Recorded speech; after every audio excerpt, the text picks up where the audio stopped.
तो सर जैसा कि आपने पिछले दिन कहा था कि हम लोग को ये देखना होगा कि अगले दिन मार्केट ग्रीन कैंडल पे बंद होता है या नहीं। तो सर कल के डोजी के बाद आज मार्केट ग्रीन पे ही ऑफ हुआ है। तो क्या इसे हम प्री बजट की रैली की शुरुआत अभी कह सकते हैं फाइनली? देखो, इसको मैं प्री बजट रैली अभी भी नहीं कहूँगा। ये more of an RBI rally है। और इसकी रीज़न मैं आपको बताता हूँ। अगर आज आप टर्नओवर देखें एनएसई का, काफ़ी कम है। अगर ये प्री बजट रैली होती तो टर्नओवर हमें ज़्यादा दिखता।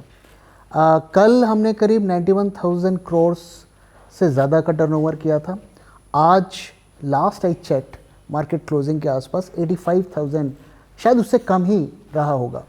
तो इस वजह से मैं इसे प्री बजट रैली तो नहीं मानूंगा। कल के दिन क्या हुआ था, आरबीआई के लिक्विडिटी इन्फ्यूशन की वजह से काफ़ी बैंकिंग के स्टॉक्स में उसका हमें राइज देखने को मिला था। निफ्टी के स्टॉक्स उतने नहीं बढ़े थे। आज अगर आप देखिए तो बैंकिंग के स्टॉक्स में बहुत ज़्यादा रैली नहीं हुई है, लेकिन इंश्योरेंस के स्टॉक्स में ज़्यादा रैली हुई है। तो इसलिए ये अभी भी प्री बजट रैली तो नहीं लगती, ये आरबीआई की रैली लगती है। और बजट में शायद एक आध सेक्टर में जो पुश मिल सकता है, उसकी वजह से ये रैली आती हुई दिखती है। तो सर अभी तो इससे दो सवाल आ रहे हैं कि इंश्योरेंस से जीएसटी हटने की अभी कोई उम्मीद दिख रही है इस बार? देखो, अभी इसकी बहुत स्ट्रॉन्ग चांसेस हैं। अगर आज आप देखिए सभी इंश्योरेंस स्टॉक्स पे हमें अच्छी खासी बढ़त देखने को मिली। इवन पॉलिसी बाजार भी लास्ट आई चेक 3.5% से ऊपर था। तो इंश्योरेंस सेक्टर में ऐसा लगता है कि इस बजट में कुछ पुश मिलने वाला है। पहला कि वहाँ पे जो एफडीआई की लिमिट को बढ़ाया जा सकता है, 100% किया जा सकता है। इससे पहले अभी तक जो है 71% की लिमिट थी, और ये लगातार अगर हम देखें जब से ये गवर्नमेंट आई है 2015 से, जब 25% लिमिट होती थी, उससे लगातार हर बजट में बढ़ रही है और हम 71% पर हैं। अब ये 100% तक हो सकता है। तो और भी नए प्लेयर्स यहाँ पर आ सकते हैं और इंश्योरेंस के मार्केट और रैपिडली ग्रो करेंगे, इसके स्ट्रॉन्ग चांसेस है। साथ ही जैसा कि आपने कहा कि जीएसटी जो अभी हम देते हैं, जो बहुत पिंच करता है हमें, वो शायद उसमें कुछ एग्जेम्पशन मिल जाए या छूट मिल जाए, लेकिन ये सिर्फ टर्म और हेल्थ इंश्योरेंस के लिए ही होगा, ऐसा लगता है। और सर दूसरा ये कि जैसे हम सब लोगों ने देखा कि बैंकों में आरबीआई जो है लिक्विडिटी इन्फ्यूज़ कर रहा है, तो ये लिक्विडिटी क्राइसिस आखिर में है क्या? That's a very good question कि ये जो लिक्विडिटी क्राइसिस है ये आखिर है क्या। देखिए, लिक्विडिटी क्राइसिस बैंक्स में या कहीं पर भी तब आती है जब आपके डिपॉजिट्स उस रफ्तार से नहीं बढ़ते हैं जितने रफ्तार से लोन्स बढ़ते हैं। तो लोन्स में आप पैसा लोगों को देते हैं और डिपॉजिट्स में आपके पास पैसा आता है, उसी पैसे को आप आगे लोन देते हैं। अब हो क्या रहा है, पिछले कई महीनों से, इनफैक्ट मैं तो कहूँगा पिछले 1 साल से, डिपॉजिट्स में ग्रो होना बंद हो गया। वहाँ ग्रोथ नहीं हो रही है। सभी बैंक्स इसे स्ट्रगल कर रहे हैं और स्टॉक मार्केट्स भी उसके लिए एक काफ़ी रिस्पॉन्सिबल है, क्योंकि पैसा वहाँ पे राउट हो रहा है। अब लोगों को वहाँ भी लॉस हो रहा है और साथ में हमें खबरें हम पढ़ रहे हैं, एनपीएस बढ़ रहे हैं, बैड लोन्स बढ़ रहे हैं। तो बैंक के पास वो पैसा जो हर महीने आता है वो भी, उसमें भी कमी आ गई है। तो इधर आपके डिपॉजिट्स नहीं आ रहे हैं, उधर आपके पास रिटर्न्स नहीं आ रहे आपके लोन्स के। तो इसलिए लिक्विडिटी की क्राइसिस हो गई है। 2.9 लाख करोड़ की शॉर्टेज, लिक्विडिटी क्रंच बैंकों में बताया जा रहा है। और ये तो एक मतलब रेसिपी फॉर डिज़ास्टर है। ये तो अगर सरकार फिक्स नहीं करेगी तो ये बहुत ही खतरनाक रूप धारण कर सकता है। और उसी को फिक्स करने के लिए जो है आरबीआई ने ये कदम उठाया है ताकि बैंकों को लिक्विडिटी की कमी ना हो। और हमारे आरबीआई के स्ट्रक्चर में ऐसे कई तरीके होते हैं जिसके थ्रू वो लिक्विडिटी बैंक्स में इन्फ्यूज़ कर सकते हैं। एक तरीका ये होता है कि जैसे बैंकों के पास डॉलर्स होते हैं, तो वो उनसे आरबीआई डॉलर्स ले लेता है और उनके बदले में रुपए दे देता है, तो उनके पास रुपए आ जाते हैं। इसी तरीके के और भी तरीके होते हैं जिसके थ्रू वो लिक्विडिटी इन्फ्यूज़ करते हैं। लेकिन ध्यान रहे दोस्तों कि लिक्विडिटी शॉर्टेज है 2.9 लाख करोड़ की, और उन्होंने करीब अभी 60,000 करोड़ ही इन्फ्यूज़ किए हैं, तो अभी भी वो डेफिसिट में ही है। होपफुली आगे जो है ऐसा और भी कदम वो उठाएंगे इसको पूरा करने के लिए। तो सर ये जो CRR है इसके फर्दर कट होने के कोई चांसेस अभी दिख रहे हैं आपको? इसकी पॉसिबिलिटी है। अगर आप मार्केट को पूरा अगर टोटलिटी में देखेंगे तो इसकी जो है फंडामेंटली कट्स नहीं होने चाहिए, लेकिन कट्स करना इनकी मजबूरी है। और क्यों मजबूरी है? क्योंकि देखिए जैसे कि मैंने कहा 2.9 लाख करोड़ का डेफिसिट है और आप लिक्विडिटी दे रहे हैं करीब 60,000 करोड़ की, 20% आप कवर कर रहे हैं, तो बाकी का पैसा बैंक को कहाँ से मिलेगा? तो CRR कट से मिलेगा। CRR क्या होता है? बैंक के पास जितने डिपॉजिट्स आते हैं उसका 1% उसे बैंक्स रिज़र्व बैंक के पास रखना पड़ता है, उस पैसे का वो इस्तेमाल नहीं कर सकते। जैसे ही CRR में कट्स आएंगे उसमें से कुछ पैसा फ्री हो जाएगा जो बैंक्स यूज़ कर लेंगे, तो उनके पास एडिशनल लिक्विडिटी आ जाएगी। तो उनकी मजबूरी है, और कितना करते हैं ये तो देखना है, लेकिन माहौल बन गया है। लेकिन फंडामेंटली अगर देखें तो ये लॉन्ग टर्म में मुझे लगता है कि ये ज़्यादा नुकसान हमें करेगा, हमारी करेंसी को करेगा। सर जैसा कि कल वाले वीडियो में आपने कहा था कि जो DeepSeek AI है ये अपने ट्रेनिंग मॉडल पे इसने खर्चा किया है लगभग $6 मिलियन के आसपास, वेयर एज अगर ChatGPT को हम देखें उसने खर्चा किया है लगभग $100 मिलियन। तो इतना फ़र्क क्यों है सर इसमें? तो यही जो कमाल है ना, इससे दुनिया हिली हुई है। क्योंकि ये पढ़ाया जा रहा था दुनिया को कि AI कैपिटल इंटेंसिव है, उसमें कैपेक्स चाहिए, और ऐसी खबरें आई कि $65 बिलियन मेटा कैपेक्स के लिए रखा हुआ है AI डेवलपमेंट के लिए, और ये चाइनीज़ लोगों ने इतने सस्ते में कर दिया। तो क्या उन्होंने चेंज किया? देखिए चाइना में जो कुछ भी होता है उसकी देखिए खबर तो कितना बाहर निकलती है, सही निकलती है, इसमें हमेशा एक क्वेश्चन मार्क रहता है। लेकिन इस बात को कोई भी नकार नहीं सकता कि उनकी अचीवमेंट जो है गौर करने वाली है, उसे आप इग्नोर नहीं कर सकते। तो कैसे उन्होंने ये अचीव किया? तो देखिए AI बेसिकली एक टीचर की तरह होता है। टीचर से आप कुछ क्वेश्चन पूछते हैं या उसे कुछ करने को बोलते हैं, वो आपको करके दे देता है। कैसे कर पाता है वो? क्योंकि उसने इतनी सारी किताबें पढ़ी हुई हैं, उसको पढ़ने में उसने कितना साल लगाया है, तभी वो आपके आंसर दे पाता है, और आपके जो भी आप उससे एक्सपेक्ट करते हैं मेरे लिए ये कर दो, वो तुरंत करके दे पाता है। तो AI भी वैसा ही है। तो AI को ट्रेन करने के लिए उसको बहुत सारी इंफॉर्मेशन को पढ़ना पड़ता है, and that requires computing power. और मतलब जितना कंप्यूटर फास्ट होगा उतना वो जल्दी पढ़ लेगा, जितना स्लो होगा वो उतना धीरे धीरे पढ़ेगा। अब इन लोगों ने जो ChatGPT है, इन लोगों ने ये कहा कि भाई हमें तो बहुत खर्चा करना है क्योंकि हमें बहुत कुछ पढ़ाई करना है। इन लोगों ने, जो चाइनीज़ लोगों ने, अपना मॉडल को थोड़ा चेंज कर दिया।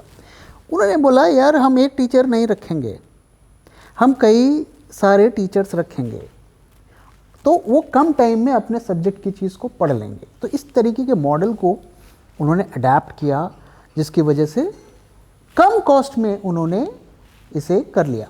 लेकिन क्या वो ChatGPT की तरह ही एफिशिएंट और फीचर रिच है? ये तो जब आप लोग यूज़ करेंगे अलग अलग यूजेस के लिए तभी पता चल पाएगा। अभी तक जो रिपोर्ट आ रही है कि ये अभी एक शुरुआत है, इसमें और भी डेवलपमेंट होंगे, और ये इसने पूरी दुनिया को हिला दिया है एक्चुअली। तो सर हमारे यहाँ पे ChatGPT जैसा कुछ बन क्यों नहीं रहा है? वो इसलिए नहीं बन पा रहा है कि लोग IIT से पढ़ के बाबा बन जा रहे हैं। खैर जोक्स अपार्ट, देखिए इंडिया जो है ना, हमेशा हम लोग की जो टेक्नोलॉजी है, हम लोग जुगाड़ू टेक्नोलॉजी को यूज़ करते हैं। हम लोग जुगाड़ यूज़ करके अपने रॉकेट्स को भी कहाँ से कहाँ इसरो पहुँचा ले गया, और सारी दुनिया इसको अप्रिशिएट भी करती है। तो हमारा फोकस कभी भी इनोवेशन पर बहुत ज़्यादा नहीं रहा। देखिए कहने में मुझे बहुत ज़्यादा प्राउड नहीं फील होता, बुरा लगता है, लेकिन आप हमारे ये top tier IT services companies को देखिए, इतने सालों से वो कर रहे हैं, कैश रिच हैं, एक से एक ब्राइटेस्ट ब्रेन को वो अपने कंपनी में हायर करते हैं, लेकिन आज तक उन्होंने कोई वर्ल्ड क्लास प्रोडक्ट बनाया नहीं। प्रोडक्ट्स बनाए हैं, इसको हम इग्नोर नहीं कर सकते, वर्ल्ड क्लास प्रोडक्ट्स नहीं बनाए, क्योंकि उनका मॉडल ही है बिलिंग मॉडल। भाई घंटे के हमें पैसे दो, जो काम बोलोगे हम करवा देंगे। हम इनोवेशन पर ना तो दिमाग लगाएंगे ना तो पैसा लगाएंगे, रिसर्च पर हमें, क्योंकि देखिए रिसर्च एक बहुत ही एक अनचार्टर्ड टेरिटरी होती है। आप रिसर्च करोगे, करते जाओगे, उसका रिजल्ट 1 साल में आएगा, 2 साल में आएगा, 3 साल में, कितना खर्चा आएगा। तो हम इंडियंस लोग इस पर यकीन नहीं करते। हमें जो कहते हैं ना, वो हमारा एक बिजनेस माइंड होता है, भैया इतने पैसे हमने लगाए, इतना रिटर्न हमें चाहिए। तो इस तरीके की हमारी सोच है। हम उतना time, effort, energy deep research में लगाने को तैयार नहीं है, और इसीलिए हमारे यहाँ पर इनोवेशंस नहीं होते हैं। सर टॉपिक चेंज करते हैं थोड़ा सा इसमें। सर न्यूज़ आई है अभी कि मोदी जी के साथ ट्रंप का कोई मीटिंग हुआ है, तो इससे क्या मार्केट को कोई पुश मिल सकता है? तो एक्चुअली ये मीटिंग नहीं थी, ये एक टेलीफोन कॉल थी, और कॉल के बाद जो इन्फॉर्मेशन हमें आई है, यूएस स्टेट डिपार्टमेंट के जो स्पोक्स पर्सन हैं उन्होंने कहा है कि मोदी जी के साथ मीटिंग हुई है और वो फरवरी में वहाँ जाने भी वाले हैं। लेकिन जो उन्होंने कहा, उन्होंने ये कहा कि अमेरिका ने एक तो पुश किया है कि आप सिक्योरिटी से रिलेटेड जो भी खरीदारी आप हमारे यहाँ से करें, ज़्यादा करें। तो एक तो ये चीज़ है। अब ये एक्चुअली आप देखिए तो ये थोड़ा नेगेटिव ही है, क्योंकि हमारा जो डिफेंस कोऑपरेशन ज़्यादा से ज़्यादा रशियंस लोगों के साथ है, और अगर वो हमें इस तरीके से फोर्स करते हैं कि आप हमारे यहाँ से खरीदो, तो थोड़ा एक मतलब सिक्योरिटी पर्सपेक्टिव से थोड़ा ये पॉजिटिव तो नहीं कहा जा सकता। दूसरा, इमिग्रेशन को लेकर उन्होंने बात किया है, तो उन्होंने कहा है कि मोदी जी आएंगे, हम उनसे बात करेंगे।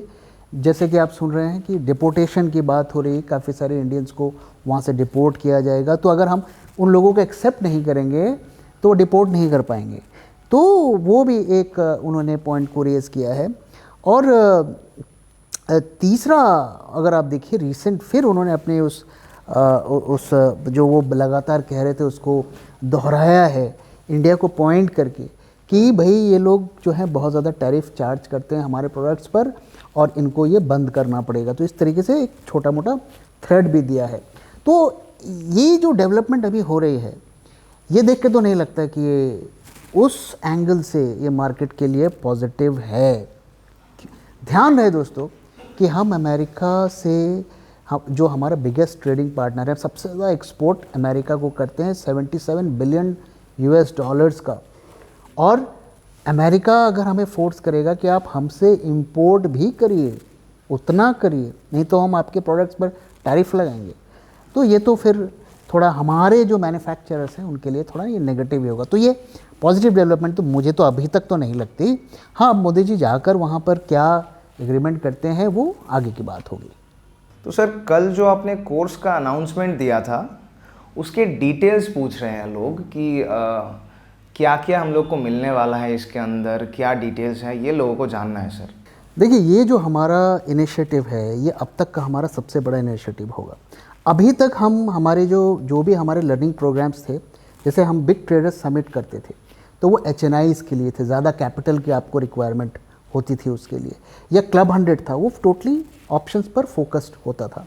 तो अब हमने एक कंबाइंड कोर्स किया है, तो इसमें आपकी टेक्निकल एनालिसिस होगी, ट्रेडिंग व्यू में कैसे आपकी स्क्रिप्ट्स लिखनी है, कैसे कोड करना है वो सिखाया जाएगा, एलियट वेव सिखाया जाएगा, और इसके बाद ऑप्शंस जो है वो भी कवर किए जाएंगे, उसकी एडवांस्ड स्ट्रैटेजीज, और ऐसी स्ट्रैटेजी जो आपको दिन भर वॉच ना करना पड़े, क्योंकि वो हेजिंग की स्ट्रैटेजीज होंगी। तो उसका एक क्लियर कट फॉर्मुलेशन कि कैसे हमें स्ट्रैटेजी को पिक करना है, आइडेंटिफाई करना है, और कैसे ट्रेड करना है, वो सारी चीज़ें बताई जाएंगी। और ऐसा नहीं है कि सिर्फ 2 दिन आपको कराकर हम छोड़ देंगे। तो इसके बाद लाइव मार्केट पर उसके सेशंस होंगे, 5 सेशंस हम कराएंगे, जो हमारे साथ आप ट्रेड भी करेंगे, और 5 सेशंस हम ट्रेडिंग व्यू में कैसे हमें स्क्रिप्टिंग करनी है, कैसे इंडिकेटर्स बनाने हैं, वो उन चीज़ों को सिखाएंगे। तो ये कंप्लीट पैकेज हो जाएगा। तो देखिए आपको क्या मिल रहा है, आपको क्लब 100 के रिकॉर्डेड वीडियोस और रिकॉर्डेड Q&A सेशंस का वीडियो मिलेगा। इसके बाद आप ऑनलाइन या ऑफलाइन 2 दिन का प्रोग्राम अटेंड करेंगे। इसके बाद आपको 5 जो है लाइव मार्केट में ट्रेडिंग आप करेंगे हमारे साथ। 5 आपको ट्रेडिंग व्यू में कैसे प्रोग्राम्स लिखने हैं उसके सेशंस होंगे, जूम कॉल सेशंस होंगे। और उसके बाद आपको 3 महीने के हम जो हमारे स्ट्रैटेजी के कॉल्स, हेजिंग के स्ट्रैटेजी के कॉल्स हैं वो देंगे ताकि आप प्रैक्टिस कर सकें। और उसके बाद भी आप हमसे कनेक्टेड रहेंगे, जो कम्युनिटी का सपोर्ट हमारा रहेगा उसके थ्रू आप कनेक्टेड रहेंगे। तो ये अगर आप सारी वैल्यू को कैलकुलेट करें तो 1 लाख से ऊपर की है और हम आपको उसका एक फ्रैक्शन ऑफ कॉस्ट में दे रहे हैं। और अभी तो अर्ली बर्ड ऑफर्स चल रहा है, जल्दी ही प्राइजेस बढ़ेंगे। तो सर ये एक लास्ट सवाल है कि इतने सब कुछ के बाद अभी मार्केट में अगले 2-3 दिन में क्या नज़ारा आपको दिख रहा है, क्या व्यूज़ हैं आपके? देखिए, इसमें कोई डाउट नहीं है कि पिछले 2 दिनों से अगर हम देखें तो बुलिश पोजीशंस बनी हैं, पुट कॉल रेशियोस बढ़े हैं, निफ्टी बैंक निफ्टी दोनों में। हमारा बीटी इंडिकेटर भी जो है बुलिश टेरिटरी में आ गया है। तो निफ्टी में अभी वो 0.05 से नीचे है, लेकिन बैंक निफ्टी में ये ऊपर चला गया है। तो दोनों ही मोटा मोटा बाय मोड पर है। लेकिन मैं आपको एक चीज़ कॉशन करना चाहता हूँ, अगला हफ्ता बहुत ख़तरनाक रहने वाला है। क्यों रहने वाला है? एक तो आप देखिए किस तरीके से आईवीज़ बढ़ रही हैं। 20-25 आईवीज़ पर निफ्टी ट्रेड हो रहा है, जबकि उसको 10-12 के लेवल पर होना चाहिए। ये बता रहे हैं कि मार्केट में अभी बहुत ज़्यादा रिस्क बढ़ गया है। क्यों बढ़ गया है? आरबीआई की पॉलिसी आने वाली है, फेड की मीटिंग होने वाली है और साथ में बजट आने वाला है। बजट में क्या आएगा किसी को नहीं पता, हम स्पेकुलेट कर रहे हैं, लेकिन हो सकता है उसका उलट हो जाए।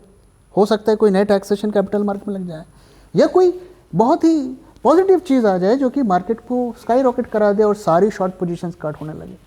तो क्या होगा ये अभी नहीं पता। इस मार्केट में अगर आपको पोजीशंस को कैरी करना है बिना हेजिंग के मत करिए, मैं यही सलाह आपको दूंगा। और एक और चीज़ हमें भूलनी नहीं चाहिए कि इस महीने एफआईएस की सेलिंग कितनी हो गई है? 71,000 करोड़ की हो गई है और ये हाईएस्ट है। अक्टूबर में उन्होंने 92,000 करोड़ की सेलिंग की थी, उसके बाद ये सेकंड हाईएस्ट है रिसेंट टाइम्स में। तो ये सब जो हमें इंडिकेट कर रहे हैं कि ये नॉर्मल टाइम्स नहीं है। और अगर आप ओआई का डेटा देखिए, वहाँ पर भी बैंक निफ्टी में आज के दिन अगर आप देखिए तो फेब्रुअरी कॉन्ट्रैक्ट में जितनी बाइंग हुई तो यहाँ पर जो जनवरी में उतनी सेलिंग हुई। तो वहाँ तो हम कह सकते हैं कि नेट एडिशंस बहुत कम हुए, लेकिन निफ्टी में आज भी शॉर्ट्स के एडिशंस हुए हैं। तो इसलिए अगर आप बुलिश जाना चाहते हैं, मेरी सलाह है कि बजट से पहले पोजीशंस को कट कर दीजिए और बजट के बाद होल्ड करना है तो बिना हेज के हमें नहीं जाना है।